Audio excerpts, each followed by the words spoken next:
Bonjour à toutes et à tous, merci d'être au rendez-vous pour ce nouveau numéro de rencontre. La 14e réunion annuelle des dirigeants du Forum économique mondial, également connu sous le nom de Davos d'été, a pour thème cette année l'esprit d'entreprise, le moteur de l'économie mondiale. Quelles sont les nouvelles tendances dans le monde d'affaires? Aujourd'hui, nous allons en discuter avec nos invités. J'ai le plaisir de recevoir par visioconférence depuis Shanghai M. Ludovic Weber, directeur général Asie-Pacifique de Saint-Gobain, et depuis Shenzhen, M. Zhai Yongping, conseiller principal en stratégie neutralité carbone pour Tencent. Bienvenue. Merci, bonjour. Alors, le thème de cette année de Davos TT est l'esprit d'entreprise, le moteur de l'économie mondiale. Je vais commencer peut-être par M. Weber parce que vous êtes chef d'entreprise. Alors, comment interprétez-vous ce thème? Je pense qu'effectivement, le moteur de l'économie mondiale est un terme qui vient à point. Après la fin du Covid, après la réouverture des grandes économies, les réouvertures de la Chine, je pense que c'est un thème particulièrement important. Si on regarde où se situe la croissance dans le monde, tout d'abord, on voit qu'elle se situe en Asie, donc le lieu où se passera ce forum. Un récent rapport du FMI montre que 70% de la croissance du PIB mondial en 2023 se situera en Asie. Et ce chiffre continuera à être important. Il sera plus de la moitié de la croissance dans le monde se situera en Asie d'ici à 2030. C'est ce que montrent de nombreux rapports. Donc d'une part, je pense que l'Asie occupe une place centrale dans ce forum. D'autre part, je pense que les enjeux de développement durable seront également cruciaux. Encore une fois, après plusieurs années de crise profonde, sanitaire avec le Covid, également géopolitique, je pense que les enjeux de développement durable, comment rendre compatible le souhait de croissance dont on a tous besoin et le souhait de préserver la planète seront des sujets centraux de ce forum. Et M. Zhai Yongping, quel est votre avis? Oui, je pense que quand on parle de nouveaux moteurs, avant même qu'on parle de nouveaux moteurs, je pense qu'on peut aussi réfléchir un peu sur ce qui se passe dans le passé. Quels étaient les moteurs de l'économie mondiale qui marchaient plus ou moins bien. J'ai travaillé longtemps à la Banque asiatique de développement. Quand on regarde l'économie en Asie depuis 30 ans, l'Asie a connu de grands succès et progrès comparé à d'autres régions. On fait mieux. On se demande quels sont donc les moteurs. Derrière, la conclusion était l'Asie et surtout la Chine investissent beaucoup en infrastructure et aussi investissent dans l'éducation, les ressources humaines. Et ce sont aussi les pays où les marchés sont plus ouverts pour les investissements et commerce. Donc, je pense que malgré tout, ces moteurs sont toujours là et valables. Je travaille en ce moment dans une entreprise numérique. Je pense qu'un des nouveaux moteurs, c'est la technologie numérique, digitale. Si une entreprise deviendra efficace, il est nécessaire pour que cette entreprise applique la technologie digitale. C'est inévitable. Avec cette observation, je pense qu'on parle aussi de la transition écologique ou énergétique et la transition numérique, digitale est compatible avec une transition écologique ou énergétique. On doit faire les deux ensemble. Cela dit, il y a quand même une nouvelle dimension, un nouveau moteur, c'est l'innovation technologique, surtout les outils technologie numérique qui rendent l'économie plus efficace. On parle et utilise beaucoup le chat GPT en ce moment, qui fait, je pense, révolutionner beaucoup notre travail au bureau avec un rendement nettement supérieur. Si je reviens sur votre question, quels sont les moteurs? Il y a toujours derrière ces moteurs les conducteurs aussi, les conducteurs humains ces conducteurs humains sont des entrepreneurs. C'est pourquoi l'esprit d'entreprise ou d'entrepreneur c'est si important, un beau sujet de discussion dans le Davos TT à Tianjin. Alors, on va revenir sur l'esprit d'entreprise un peu plus tard, mais j'aimerais bien continuer avec vous, M. Jia Yongping. Quand on parle de Davos d'été, quelles sont les spécificités de Davos d'été par rapport à Davos d'hiver? Oui, la conférence de Davos, j'étais plusieurs fois comme participant. Le Davos d'hiver, depuis sa création, est connu pour sa capacité de réunir les milieux politiques, les patrons de grandes entreprises et les investisseurs majeurs et les chefs des institutions financières. Toutes ces institutions, tous ces gens-là sont des poids lourds dans l'économie mondiale. Dans la conférence Davos d'hiver est un forum, et c'est un forum au plus haut niveau. Là, on parle globalement et très franchement sur l'état de santé de l'économie mondiale et les tendances lourdes à moyen et à long terme et la prescription pour résoudre des problèmes. De ce point de vue, la conférence Davos d'été, cette fois-ci d'été, est la continuation des discussions en hiver. Mais les discussions en été s'orientent, à mon avis, davantage sur les questions pratiques au niveau d'entreprise, les innovations. C'est un forum de discussion entre les entreprises émergentes, souvent jeunes, et les grandes entreprises multinationales ou nationales. Et puis, comme le Davos d'été se fait en Chine, les discussions sur les interactions, les liens entre la Chine et le monde est aussi abordé plus qu'ailleurs, surtout pour cette période post-épidémique. Voilà, moi, ce que je pense que sur les spécificités de Davos d'été. En fait, vous parlez du lien de la Chine avec le reste du monde. On voit que ces dernières années, il y a cette tendance, cette idée de découplage des chaînes d'approvisionnement mondiales qui s'émerge, qui fait l'actualité dans l'économie mondiale. Monsieur Weber, comment, en tant qu'entreprise, comment voyez-vous cela et pensez-vous que le découplage va s'opérer de plus en plus dans le futur?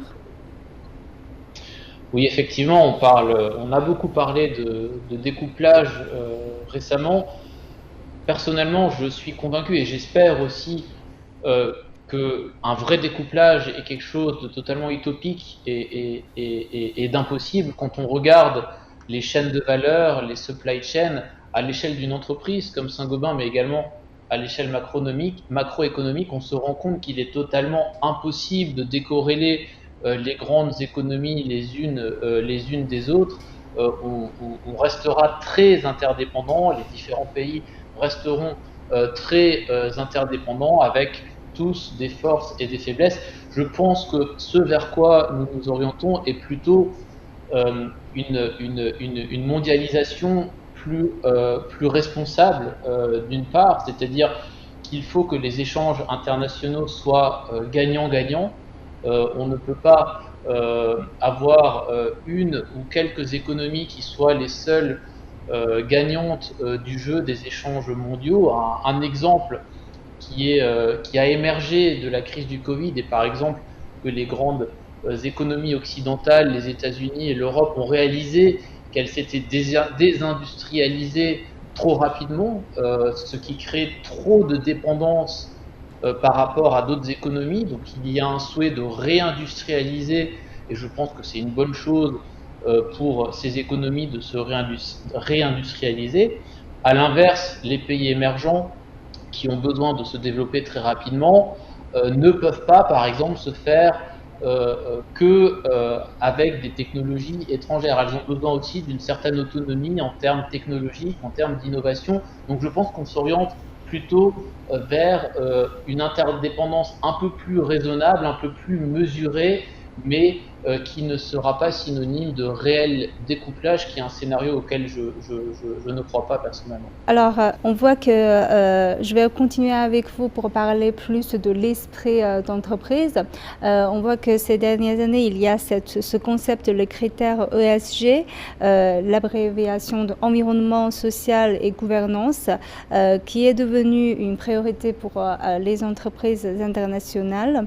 Je sais que l'Europe a démarré très tôt dans ce domaine. Donc, quel est votre regard par rapport à ces critères? Je pense tout d'abord que c'est quelque chose de nécessaire, d'utile et de nécessaire, une attente par les jeunes générations, qui est de dire qu'une entreprise n'est pas qu'un objet financier destiné à générer des profits pour les actionnaire. C'est aussi une entité qui doit avoir un rôle dans la société, un rôle positif dans la société. Donc c'est quelque chose de très positif et pratiquement qui se traduit par énormément de changements pour une entreprise comme Saint-Gobain. Ce sont des nouveaux reporting. Donc on suit maintenant toutes les semaines, tous les mois, nos émissions de CO2, notre utilisation d'eau, notre consommation de ressources naturelles, hein, donc tout un tas de reporting qui augmente la prise de conscience de l'entreprise sur cette responsabilité sociale qu'elle a, mais ça se traduit aussi par des inflexions stratégiques. C'est-à-dire que, par exemple, une entreprise comme Saint-Gobain, il y a quelques années, nous avons reformalisé notre stratégie pour qu'elle ait un sens, plus de sens par rapport à ces critères ESG. Hein, donc on a notre stratégie qui est maintenant d'être une entreprise leader sur la construction légère et durable, a maintenant une forte connotation ESG. Donc c'est quelque chose qui se traduit au quotidien pour une entreprise comme Saint-Gobain, et je pense que c'est très positif pour la société de façon générale. Et je pense que ça impacte profondément le monde de l'entrepreneuriat, le monde de l'entreprise de façon générale. On ne veut pas simplement faire un succès financier, on veut aussi avoir un rôle dans la société, un rôle positif, aider les gens qui ont le besoin, aider sur les sujets de changement climatique. Je pense que c'est quelque chose d'assez profond, et je l'espère aussi, et qui va s'accélérer à l'avenir. Et Monsieur Jia Yongping, comment s'opère la mise en place de ces critères ESG en Chine? Quelle est la situation actuelle? Oui, comme le monde, je disais, qui est tellement lié, les entreprises chinoises, comme leurs homologues en Europe ou ailleurs, suivent aussi des critères ESG. Il est très clair que les critères ESG représentent une responsabilité sociale pour les entreprises, mais il s'agit, je pense, que de la compétitivité des entreprises également, la capacité de manager les risques et de répondre aux besoins, aux exigences des marchés et des consommateurs. J'ai lu des études en fait qui indiquent une corrélation nette, claire, entre les critères ESG bien appliqués et la performance financière commerciale des entreprises. Donc pour les critères ESG, je ne crois pas qu'il y a beaucoup de spécificités locales, mais plutôt des étapes pour atteindre le niveau requis des critères ESG. Moi ici, permettez-moi de citer un exemple. Chez Tencent, où je travaille actuellement, Tencent est connu pour son plateforme WeChat, que tout le monde utilise en Chine, et les critères ESG sont déjà bien intégrés à nos opérations et activités dans tous les jours. Par exemple, avec WeChat, on peut prendre le transport en commun, un métro, pour aller au travail, et nous sommes récompensés en fait par les points de crédit parce qu'on fait un voyage dit green, vert. Plus globalement, comme la Chine a fixé l'objectif d'atteindre la neutralité carbone en 2060, Tencent a fixé un objectif de la neutralité carbone en 2030, soit 30 ans avant l'objectif national.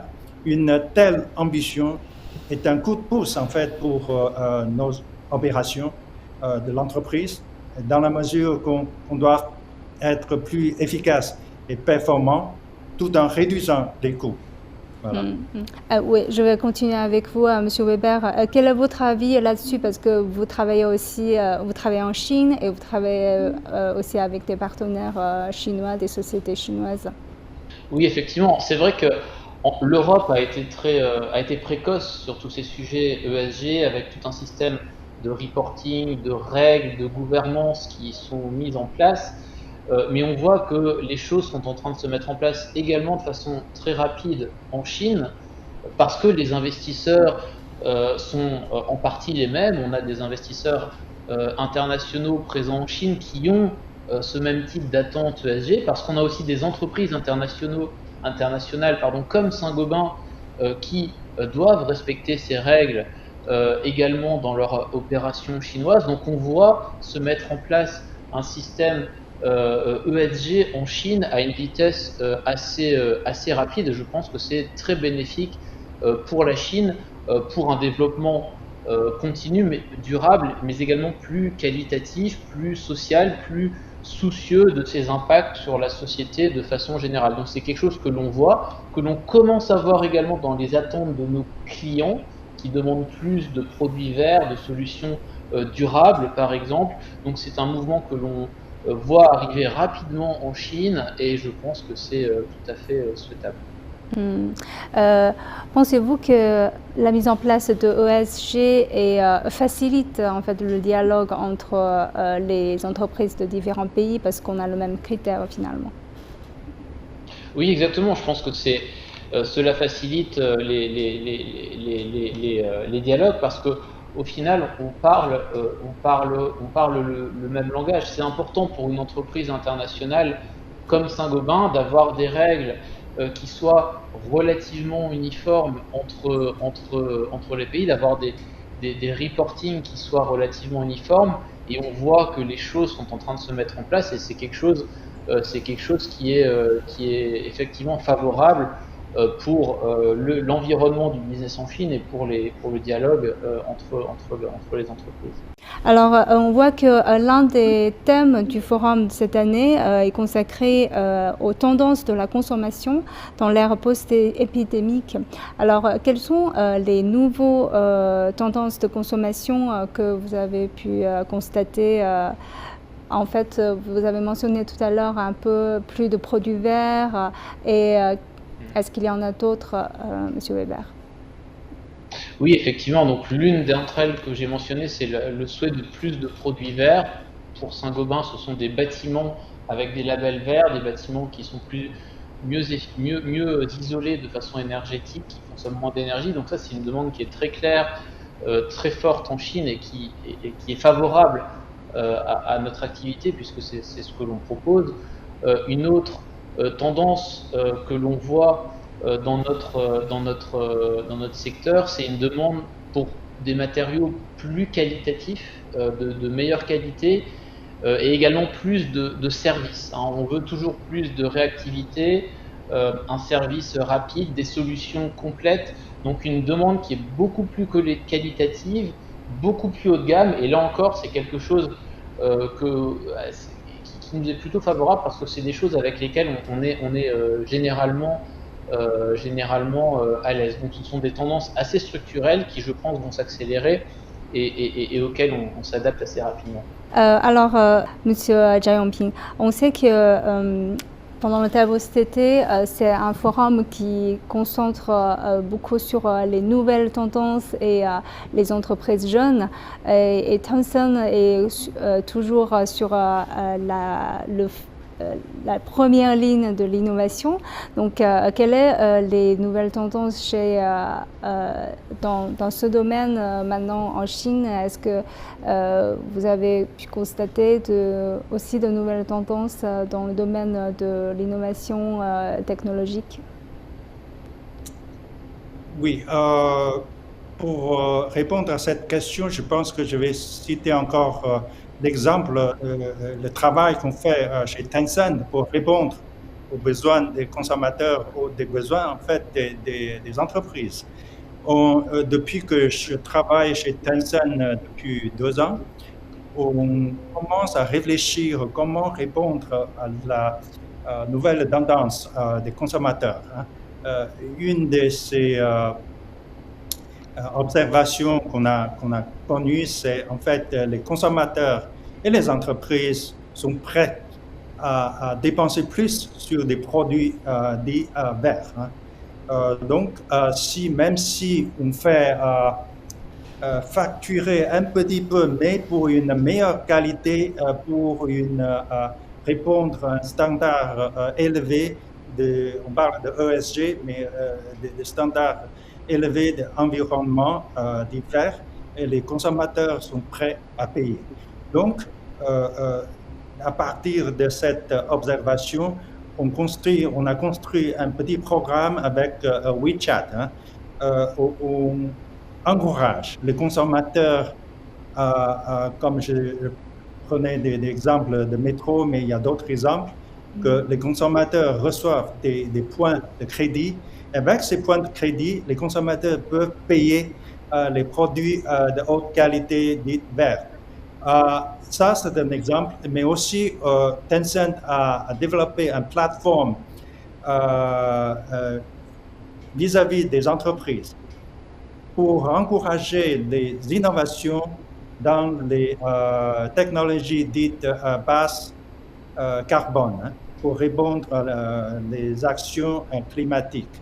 Avec cette plateforme des technologies, tout le monde, je dis les innovateurs, les entreprises qui appliquent ces technologies et financières sont ensemble dans cette plateforme. On se retrouve et on commence à encourager l'innovation pour ces applications de ces technologies. Je pense qu'avec toutes ces actions climatiques, Tencent est maintenant non seulement connu pour son plateforme WeChat, on est aussi, j'espère, on devient aussi connu pour un acteur dans les actions climatiques. En fait, je voudrais tourner vers M. Weber. M. Jia a parlé des innovations pour des produits plus verts, plus respectueux de l'environnement. Quel est votre point de vue et votre observation sur cette relation aujourd'hui entre l'innovation et cette volonté de produire des produits plus verts, plus respectueux de l'environnement? Et surtout, je pense, chez votre entreprise, c'est très important. Non, et effectivement, je ne peux qu'être d'accord avec cela. Pour Saint-Gobain, les enjeux environnementaux de développement durable sont la principale source de R&D et d'innovation actuellement. Par exemple, quand on regarde le monde du bâtiment, on réalise que le bâtiment, c'est 40% des émissions de carbone de CO2 dans le monde, c'est la moitié de l'utilisation des ressources naturelles dans le monde, c'est 40% de la production de déchets en quantité dans le monde. Donc on a tout un champ d'innovation, de R&D, qui consiste à utiliser, à recycler des déchets, des coproduits d'industries diverses et variées pour faire des matériaux de construction et éviter, par exemple, d'utiliser des ressources naturelles. Donc tout ça, c'est un champ d'innovation pour nous. C'est techniquement complexe, hein, c'est pas des choses faciles à faire, mais on a énormément de R&D là-dessus. Un autre champ de R&D, c'est faire des matériaux qui ont les mêmes performances que les matériaux traditionnels, mais plus légers. Parce que plus on est léger, moins on utilise de matière, et donc moins on a d'impact sur la planète. Donc on a tout un champ d'innovation sur rendre nos solutions plus légères. On a également des champs d'innovation pour remplacer le ciment. On sait que le ciment est un des éléments qui génère beaucoup de CO2 sur la planète. Donc on a tout un champ d'innovation qui vise à remplacer le ciment par d'autres types de liants et avec des solutions qui sont déjà présentes sur le marché. Donc effectivement, pour nous, notre innovation, notre centre de R&D, d'ailleurs on a un gros centre de R&D à Shanghai, sert cette demande pour plus de produits verts et durables. Alors, on voit effectivement que l'esprit d'entreprise vont être le moteur de l'économie mondiale. Alors, on profite aussi de cette occasion pour parler un peu de les échanges économiques entre la Chine et la France, parce que l'année prochaine marquera le 60e anniversaire des relations diplomatiques entre la Chine et la France. Donc, quand on parle de moteurs, quels sont aujourd'hui les nouveaux moteurs de la coopération sino-française du point de vue d'entreprise, et quelles sont les nouvelles opportunités qui vont permettre aux entreprises françaises de mieux développer en Chine, selon vous? Donc, je pense là aussi que le développement durable est un axe prioritaire et très important de développement pour les entreprises françaises en Chine et vice-versa. On a une expertise, je pense, assez avancée en France dans les domaines de la neutralité carbone, parce que la prise de conscience est importante, parce qu'on a des technologies assez novatrices dans l'énergie, dans le nucléaire, les nouvelles énergies. Et je pense que c'est une expertise que l'on peut très utilement mettre au service de la Chine, où les marchés sont très très fortement croissants sur ces aspects. Donc je pense que le développement durable est un axe très prioritaire de coopération. Et c'est quelque chose qui est assez central pour Saint-Gobain. On essaie beaucoup de s'inspirer, par exemple, de réglementations européennes pour pousser des bonnes pratiques en Chine aussi. Et voilà, donc je pense que le développement durable est un axe gagnant-gagnant de développement pour les entreprises françaises en Chine et chinoises en France également. Et M. Jia Yongping, quel est votre avis? Je voudrais citer un peu ma propre expérience personnelle en tant qu'ancien étudiant en France. C'était en fait il y a 40 ans, 1984, c'est-à-dire quand la Chine et la France marquaient le 20e anniversaire des relations diplomatiques. À l'époque, on m'a souvent demandé pourquoi venir en France pour vos études de doctorat, pourquoi pas aller aux États-Unis, par exemple. Ma réponse était, et toujours, même aujourd'hui, ma réponse est parce que c'est un pays, la France, c'est un pays qui a des idées. Comme je travaille dans le domaine de l'énergie, je sais très bien qu'on dit qu'en France, on n'a pas de pétrole, mais des idées. Ces idées-là m'ont beaucoup servi dans ma carrière depuis toutes ces années, et depuis 2 ans, je travaille, je rentre en Chine. C'est en fait le premier job que j'ai en Chine, que j'ai vu que depuis ces années-là, 40 ans durant, maintenant, on marque l'année prochaine le 60 anniversaire des relations diplomatiques entre la Chine et la France. Beaucoup de choses ont évolué, ont changé. Mais je pense que l'échange des idées, de recherche et de développement entre nos pays doivent continuer sans relâche. Pour répondre à votre question, je pense que l'application des technologies numériques en Chine est bien avancée. Ça peut être un domaine de coopération, mais aussi des énergies nouvelles, les batteries, l'hydrogène, le solaire, les éoliennes sont importants pour nos deux pays dans la transition écologique énergétique. En bref, les technologies dites de basse carbone, les technologies digitales ou numériques doivent être prises en compte comme de nouvelles opportunités pour nos deux pays. Je vous remercie tous les deux d'avoir participé à notre émission et partagé vos points de vue avec nos téléspectateurs. Je vous remercie. Merci beaucoup. Merci. Merci. Et je vous remercie d'avoir suivi notre discussion. À la prochaine.